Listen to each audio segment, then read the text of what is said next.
Oh, yeah. All right. Good morning, CSL Simi Valley. I knew where Simi Valley was already.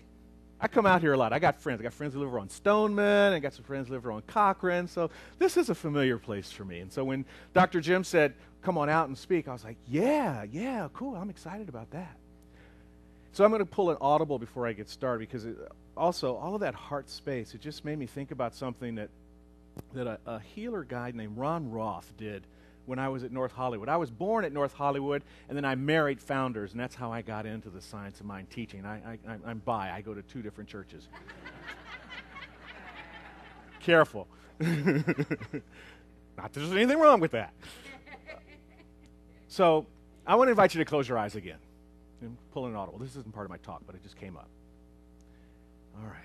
And breathe into that heart space that we just felt so much a moment ago. Now I want you to take your finger and point at yourself. Now leave your hand where it is. Open your eyes and look around. And notice that most people are pointing, if not all, at their heart. We don't live in our heads. All right, you live in your head. But tonight, by the time this is over, tonight you'd be like, I'm living in my heart, honey, I'm loving it.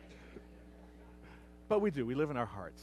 That's where meta belief came from for me. It came from that understanding that my beliefs are cool.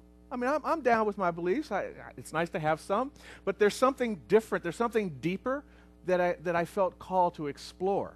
You know, in one of the classes, as you heard, I just finished my training in ministerial at Holmes Institute. Wow, that's an experience. And one of the classes we had was a lovely dynamite minister, Reverend Linda McNamara.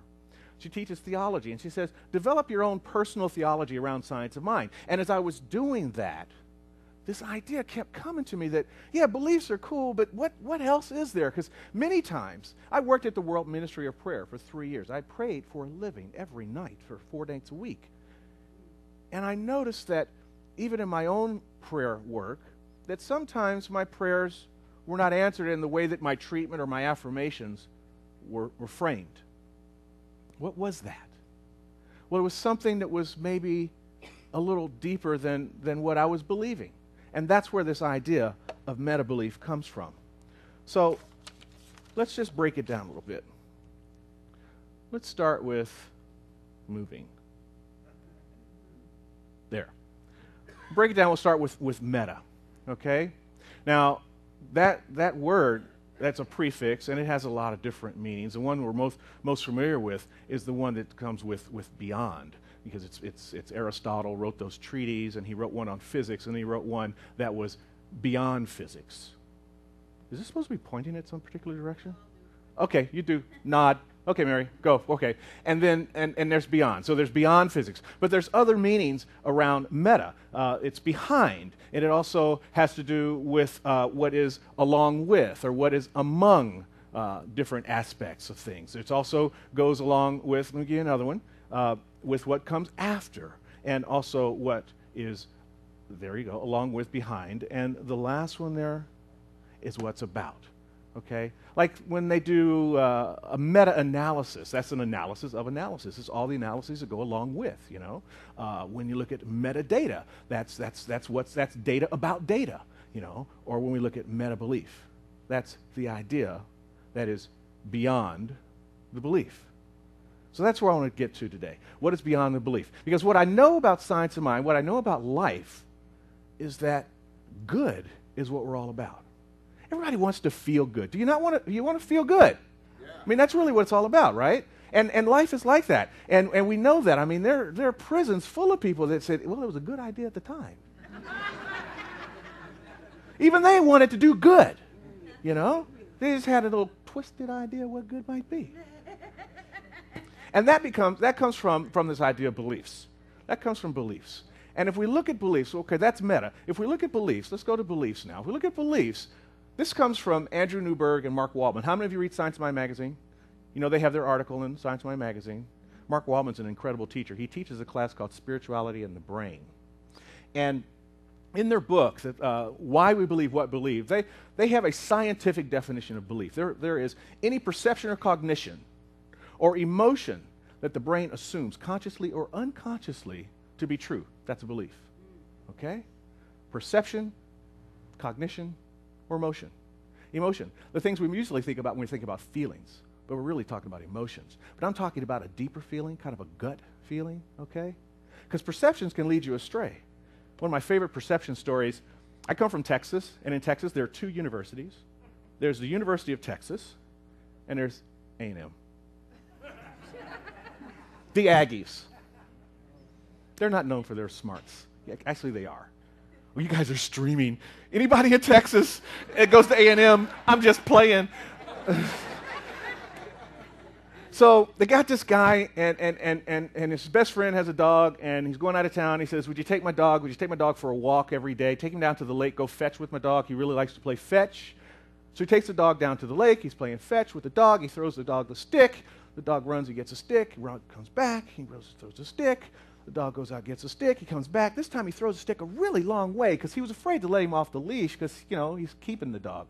But he's now convinced that the dog is going to come back. So now he's really heaving that stick out there, and it gets caught by the wind, and it floats out over to the lake and lands in the water. And the dog just takes off right across the water and picks up the stick and runs across the top of the water and comes back. And he's like, oh, my God. He tries it again. And sure enough, the dog runs atop the water and runs back. And so he sees this guy down the way. He says, I got to show this to somebody. And he sees a guy down the way with a TAMU shirt on, Texas A&M University. He says, man, check this out. He throws the stick. The dog does a trick. He runs across the water, comes back. He says, what do you think of that? He says, that dog can't swim. My man had a perception problem. Oh, good, I got a rim shot. Lovely. He says, he's got a perception problem. See, sometimes our perceptions can lead us astray. Same thing with cognition. Sometimes our thinking can lead us astray as well. It happened to me not that long ago. Mary, please. It happened to me not that long ago. I was at, speaking of Mary, this is not that Mary. This is a different Mary story that happened at a place called Mary. I got a lot of Marys around here, and there's Mary and this Mary here. I was at Casa de Maria at a retreat. I was doing a silent retreat. You know Casa de Maria up in Santa Barbara? Isn't it beautiful? Oh, what a space. So I'm there, and I'm sitting listening to this pond trickling. And there's a statue of Mary off in the distance. And a voice very clearly said, come kneel at my feet. Come kneel at my feet and pray. It's like, whoa, I'm a religious scientist. I don't kneel at Mary's feet and pray. But then a second voice said, I'm a religious scientist. How can I miss an opportunity to experiment with spirit? So I walked over and I kneeled in front of Mary and I prayed. There she is, that's her. And something really incredible happened. She descended upon me with this intense feeling of forgiveness and love and compassion in a way that I had not ever felt before. I mean, I've done a lot of work. I've done the faith to fear to faith workshop, forgiveness workshops, all that stuff that we do in prac training and all that. But this kind of like in Star Trek when they go to warp drive and then all the stars go, it was like that kind of a thing. And I just wept for like 30 minutes. Next day I went and I got my towels and stuff and I cleaned her up and everything. And I've had this relationship with Mary ever since. It's just like changed my entire experience. Some people have the Buddha, some people have Jesus. I got Mary. So what I want to here to tell you is that sometimes what really it's about is trusting your feelings. Trusting your feelings. Because see, we get a lot of messages.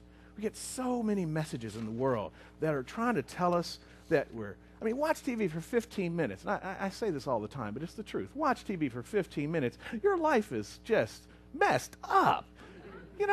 You're too fat. You wear the wrong clothes. Your car is too old. You can't get the loan. You got to go to the cash place to cash your check, but your paycheck's too small. They won't cash it.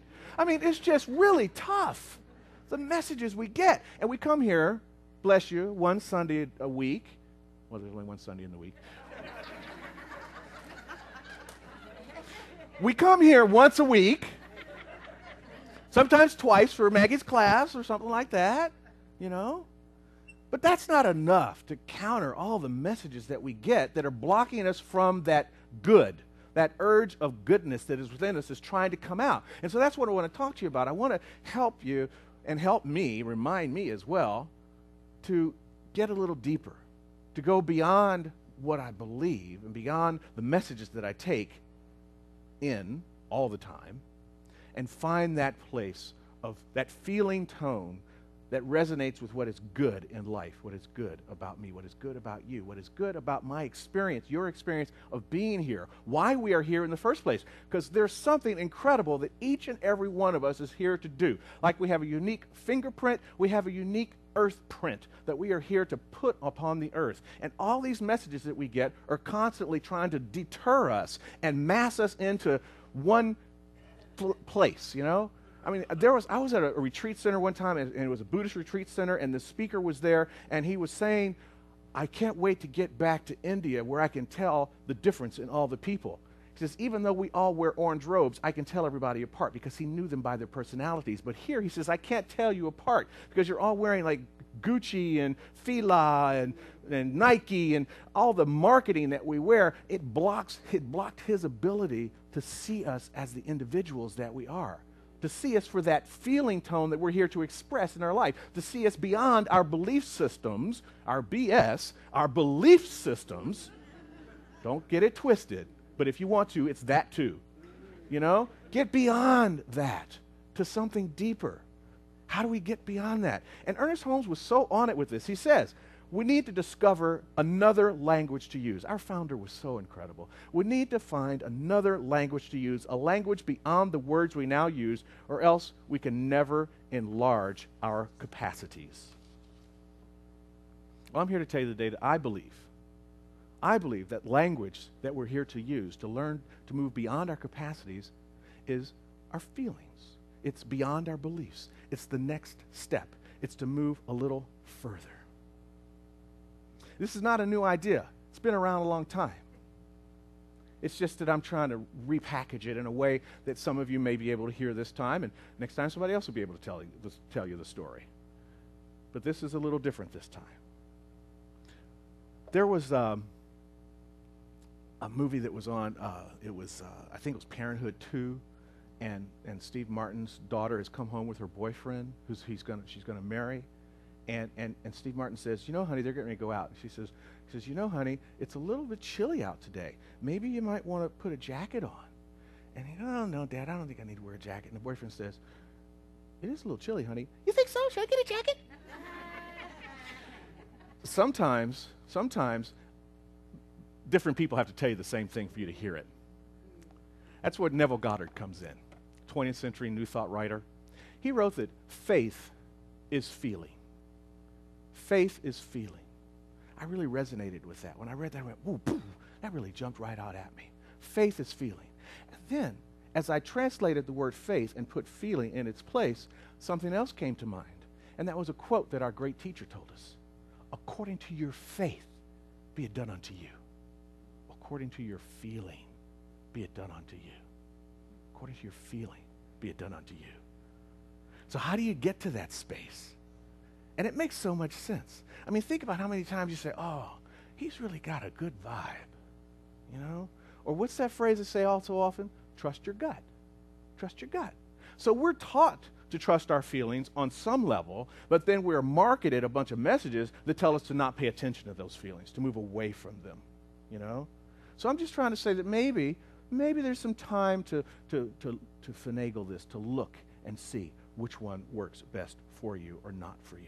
And some of the masters are telling us, faith is feeling, it is done unto you according to your faith, according to your feeling. That's how it happens in your life. Now, the crazy thing is our brains don't always know this.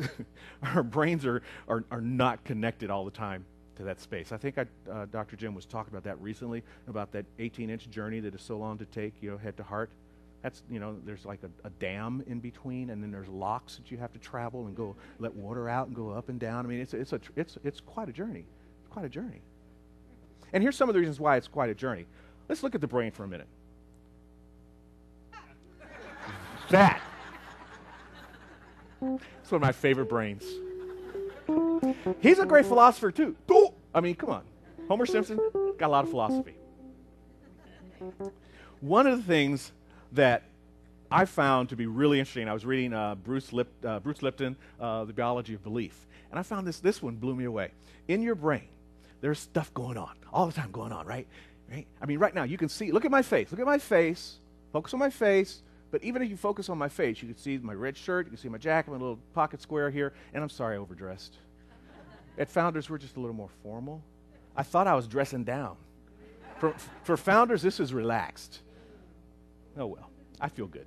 All right, so you're looking at here, you're seeing my jacket and everything, you see the board behind me, you see Homer's major brain, all of that, but while you're still at me, because our brain is taking in all this information. 20 million, is that incredible? 20 million stimuli per second. Boom, boom, boom, boom, boom, cataloging all that information. And so much coming in that, and even more, that what it has to do is kind of render between different spaces of information, ideas that then it makes up to be our reality. It says, boop, boop, okay, that's that, and there's a little bit of that, a little bit of that. What's in between? I'll just make it up. That's your reality, okay? That's what's happening to you all the time. That's what's forming your beliefs. Your beliefs are all made up. They're illusions. Who said that? The Buddha? Wow. That's been around a long time. Your beliefs are your illusions. They're illusionary. But your feelings, oh my God, when you get some of those messages, some of those commercials that come on, you go, that's just not right. If I said to you right now, 2 + 2 = 5, you'd be like, no, it ain't. That's just not right. Some of these things register with us, but we discount them because we've been getting so many messages. They've done such a great job of marketing us. There's so many agreements out there. Don Miguel Ruiz, he talks about that in his 4 agreements. And what is his 5th one? You know the 5th? He's got a 5th agreement. Did you know that? The 5th one is be skeptical. Be skeptical. So I'm telling you, when you're getting all these messages out there, it's nothing wrong with asking questions. I love in the Jewish faith that they argue with God. Like they have a great time arguing with God. I think it's a great idea. God put you here, the universe put you here to express something that it could not express, to be conscious of itself. If you're conscious of something, why not argue with something? That's why your conscious mind is your override, and that's why it goes a little bit slower.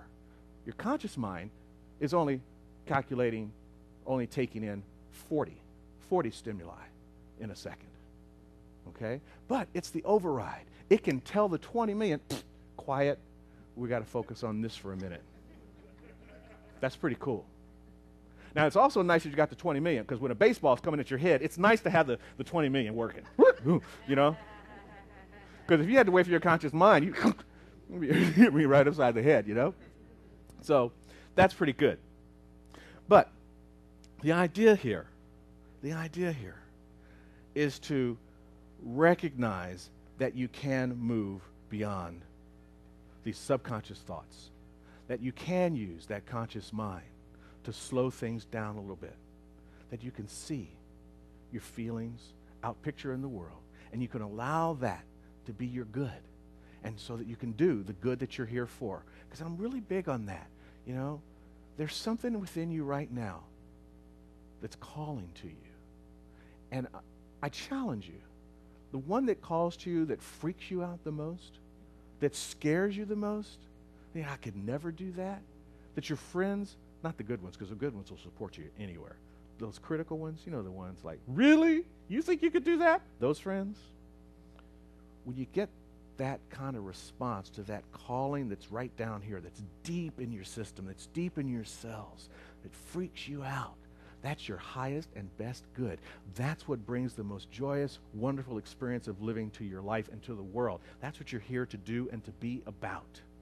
To be about. But the messages that we get on a regular basis are shutting that down. Shutting it down. They don't want you to be that independent. They don't want you to be that beautiful. They don't want you to be that bright. And it's not their fault. They took in all the messages too. And then they've been lured. I was there, lured by the trappings of that kind of acceptance. Money, cars, whatever you want. Big house, prestige. But it doesn't work. It doesn't work. And when you get that, when you feel that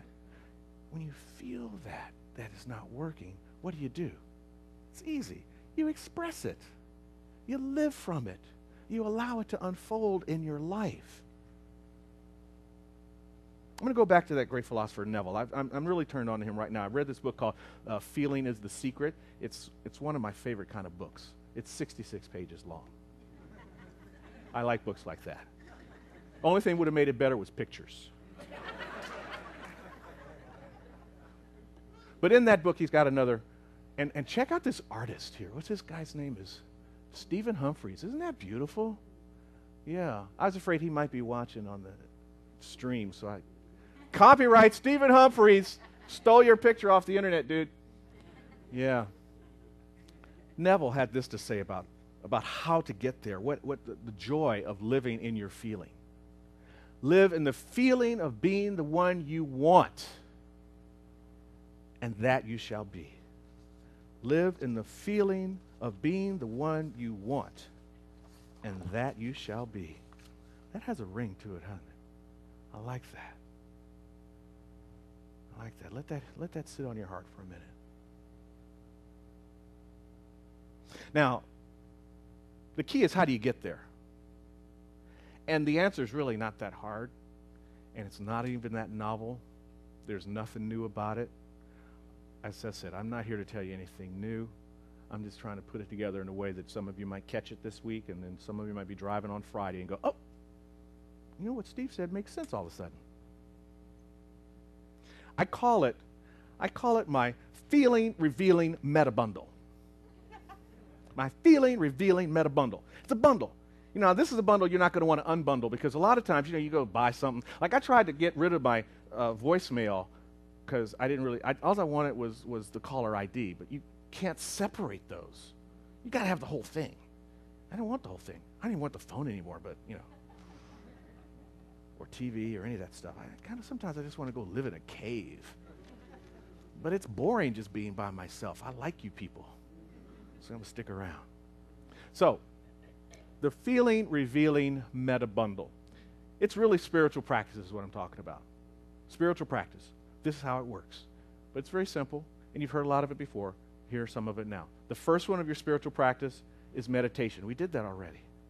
Meditation. Listening. Just going within and asking the question of yourself. When you say, if you said just go into your head for a moment and say something, anything. Hey, how you doing? All right. Then ask yourself, who said, hey, how you doing? Now, think about who's listening to who said, hey, how you doing? That thing right there that asks the questions inside your head, that's consciousness. That's awareness. That is the self with the big S. That's the self that amazingly is inside everybody's head. That's the oneness. That's God. See, I'm one of those blasphemous religious scientists that believes you are God. See, because how can there be, the Father and I as one, and then I be a part of God, I'm a little of God, I'm sort of I'm partially God, I'm a seed of God life. No, you are God. It's just the way it works. You can't be inside something and not be a part of it.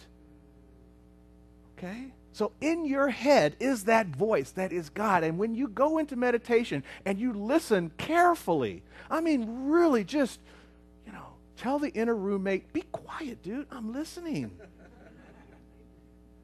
When you do that, wow, you might walk up and pray at the feet of Mary and find forgiveness and love. You might see a dog that can't swim. Then you go into prayer. After you listen, pray. Okay? Now talk to him. Become a good Jew. In religious science, we are that. Okay? We embrace all faiths. At Founders, we say the Christian Bible and the Hebrew Bible. We don't believe in something called the Old Testament. It's hardly old. We use it all the time. Okay? So, take on that idea and talk. Talk to God in prayer. And do it as Jesus did it. Claim, declare, and accept.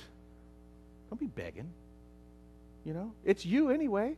So take it. Claim it. It belongs to you. It's yours. The next thing you might want to do, My suggestion, it's up to you, journal. Now, one of the things I love, you got your smartphone? Love my smartphone. God, this thing goes away, I'm in trouble. Because I'll journal with it, and now this Siri thing, it's got this talk feature. I don't even have to type anymore. I can just go, hello, Siri, write this idea down, and it'll write it down for me. It's really great. But you can journal about it. I suggest actually that you journal on paper. I read recently that when you type, you're using about 8 muscles, but when you write, you're using something like 256. I don't know why it takes so many more muscles. Probably because you're having to, your arm is doing more movement and all that kind of stuff, and you have to coordinate with your eye and your hand. But it goes into a cellular space. It goes into a deeper space. And since we're talking about meta belief, let's go meta deep. So journal by hand, and it's fun. It's fun that way. Journaling. Now, the next thing I would suggest is go into mindfulness. Being mindful, being aware of what's going on. It's amazing what you can find about your life and the way you live through life when you experience mindfulness. I used to do, because my mind was so crazy for so many years, and still is, but sometimes I get some sanity. I decided I would do Mindfulness Tuesday, I called it. So I was going to, because I couldn't do 7 days of mindfulness. I'm an American. I still watch TV. Law and Order, and I'm like, it's like crazy. NCIS, back of my head, all that. So I did Mindfulness Tuesday, and I would try to do mindful eating. What I discovered from that is how addicted I am to meat. I would sit at my table, and I would take a little spoon of vegetables and a little rice, and I'd watch my fork get loaded and fill and come to my lips. And I'd take a cut of my little steak, and I still eat steak. Take a cut of my little steak. Although after I watch Vegemation, I may not. Somebody told me, don't watch that if you like to eat meat. So I'll take a little bite. And before I knew it, I had reloaded my fork with another piece of meat. Mindfulness went out the window. I realized, wow, I got an issue with meat. I got to watch that, Mindfulness is really incredible. Mindfulness will clue you in to how you're living in your life and how close you are to your belief, to your feelings, to your gut, to your urge, to that thing within you that's trying to come out, and how much you're running away from it. And if you can't stay mindful on the program, you can't stay mindful during your day, get back to 1, 2, and 3, meditation, journaling, and prayer. Okay? Next thing, this is awesome, gratitude. Gratitude is the tops. I mean, we have a group of friends, we call ourselves the Gratitudes. And every day, one of the 18 of us, or sometimes all 18, will wake up in the morning and write a gratitude list, and we email it out to each other. It's so powerful. Dr. Holmes said gratitude is most salutary. Now, I thought salutary meant like salutation, hey, how you doing? So one day I looked it up. Salutary means healing. Salutary means healing. Gratitude is most healing. How about that? How about that for joy of gratitude? You feeling upset? You feeling a little stressed? That's why being grateful makes you feel so good. That's what he meant by salutary. Holmes was all about healing. The Science of Mind textbook it's really a medical book. It's about healing. That's what it's about. It's a great philosophy woven in there, but it's really about getting better. So, of course, gratitude, most salutary. The other thing that came to mind when I was thinking about gratitude is that because love gets sold as the best thing out there. And I'm not arguing against love. But when I am grateful, it's so easy to love. And when I'm feeling love, it's so easy to be grateful. They seem like they're like grateful love, grateful love, grateful love. They're at least first cousins. And then the last one, look at this little girl. Is she just too cute? Look at her with the bubbles. The last one in my faith, feeling, revealing meta bundle is wonder. Wonder. Be in awe. Be in wonder of life. Just watch stuff. When you're in that mindful space, keep gratitude and wonder in your mind, and you'll see some incredible things. I saw a little girl at Eckert's one day. Rite Aid, Texas again. They have Eckert's. At Rite Aid. And she was wearing, and it's summer, and she's wearing this cute little tutu and mittens and a little angel thing on her hair, and she's dancing on the blue squares in the store. and pirouetting. And I was just like, wow. I skipped out of the store. They thought I was like 2. I was skipping out of the store. I was like, yeah, that looked good. That's what wonder did for me. Wonder made me feel like skipping, at 50 years old. I was at my church one day, and they said to me, we got to get more young people like you in the church. I went, really? But I understand why, because you know how I get to work every day? I take a scooter, one of those push scooters. It's called the Zooter, Xtoor. Check it out. You'll love it. So wow, I just did a commercial for Zooter. I want a new one. Okay. But it's so much fun. I take it from my house to the Metro Rail. I ride the subway in L.A. I ride the subway back and forth to work every day. It is so awesome. And then from the subway to the church. And I just love that. So I can see why they would say that. But that's because I have gratitude, and I live in wonder, and I try to stay mindful, except on Tuesdays, because I know I'm going to eat meat. I journal almost every day, but I journal a lot. I pray every day, all day. I sit in prayer all the time. It's gotten to a point where my mind is just a constant prayer. And I love to meditate. I could have sat there listening to Reverend Maggie all day. That was so awesome. So I just invite you. I invite you to live in that feeling space. Live in the feeling of the one you want to be. Live in the feeling of the one you want to be. And that, not that you will be, that I know you already are. You already are. So I don't know about the rest of folks, but I'm waiting to see the beingness that you are out in the world. And thank you so much for having me here today.